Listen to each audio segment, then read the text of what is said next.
different parts of the ummah, there is a lot of hope.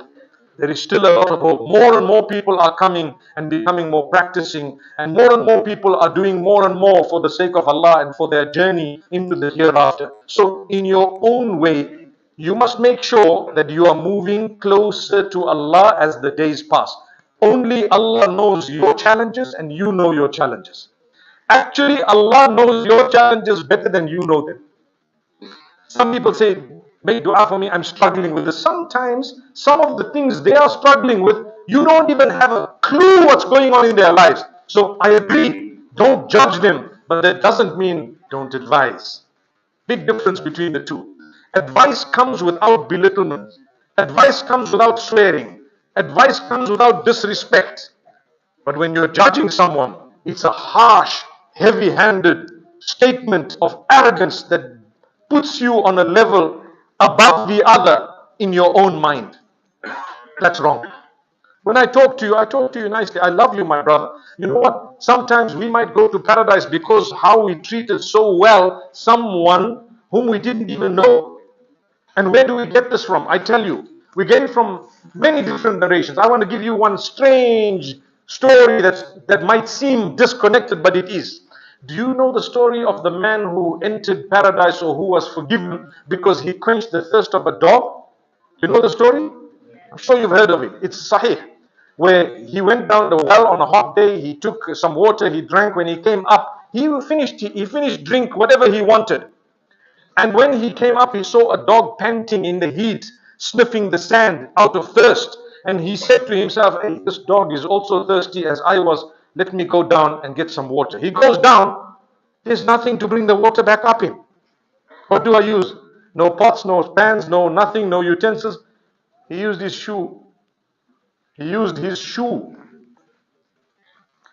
Would any one of us use a shoe to fill water in it to give a dog some water?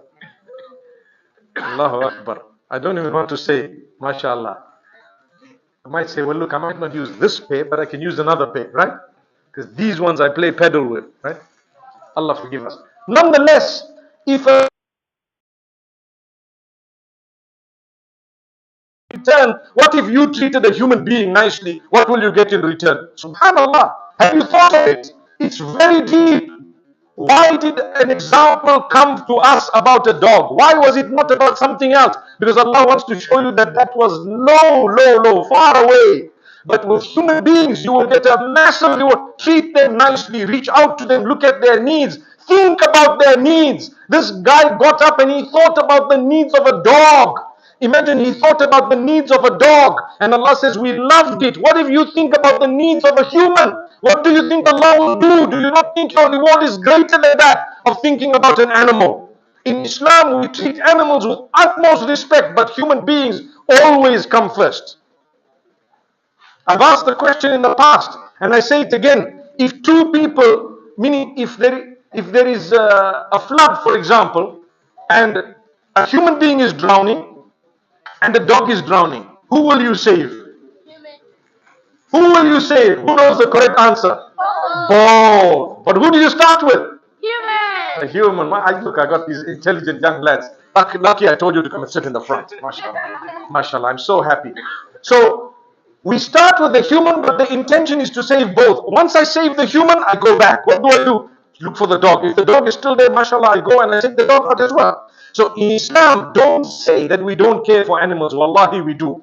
But we prioritize A, B, and C. You got to know where to start, what to do, and so on. May Allah Almighty grant us blessings. Then, Ibrahim alayhi salam's father decided to reject the advice. He decided to threaten and execute the threats. That did not drop the level of Ibrahim alayhi salam in any way. He was alone. He had to leave his town and go out. People didn't accept his message. He had his wife and he had one more person with him. Who was that? He had his wife. He had one person with him. Another person. Who was that? His son? Besides his family. At some point, his nephew. Allah? Lut alayhi salam was the nephew of Ibrahim alayhi salam. And so he accepted the message. Allah says, فَآمَنَ لَهُ لُوط. فآمن له لوط. Lut alayhi salam accepted, and he went with Ibrahim alayhi salam. Can I tell you something amazing? As much as they were just a few people at some point, a little bit later on, there was Ibrahim alayhi salam, Ismail alayhi salam in one area, Ishaq alayhi salam in another area, Lut alayhi salam in yet another area. And you know what? There were very few people who actually accepted the message. But he's called Abu Lambiya. Today, every salah, we mention his name. Every salah. That's why when Sheikh got up and says, you know, famous people and so on, in my heart I'm thinking, what's that? You can have the most famous person who probably could be far away from the mercy of Allah. Let me tell you, success is never in how many followers you have. Never. In fact, it is a big responsibility and a headache. Success is when Allah is pleased with you. That is success. Success is even if you have 0 followers, but you got your salah in order, you're a humble person, you're trying to please Allah, you're working hard on your habits, and you're coming slowly forth, and you have good habits, and wallahi, you are conscious of Allah. That is success. Don't ever do silly things to try and gain followers. No. May Allah forgive me and all of us. May Allah strengthen myself and all of us. If you're doing silly things to earn followers, you might earn worldly followers, but you lose Allah. What's the point? What is the point? If we go on the day of Qiyamah, وَسِيقَ الَّذِينَ اتَّقَوْا رَبَّهُمْ إِلَى الْجَنَّةِ زُمَرًا. Allah says, the people who are conscious of Allah will be driven to paradise in groups. If you look at the tafsir, it says, who are those groups? There are many different narrations of who they are and what and who they were. But your group will be partly made up of those whom you associated with as well. Subhanallah. I've always said, when you're sitting with all your friends and you're excited with the group that you are in, ask yourself, all these guys who are here, which way do you think we're going to go in the hereafter? This way or that way? If you think that we're going to go the other way, it's about time to change that. Get into a proper group where you pray together, you do the right things together, you remind each other together, you do charity together, you quit sin together, and then that's a good group. You can also play together for as long as it's halal.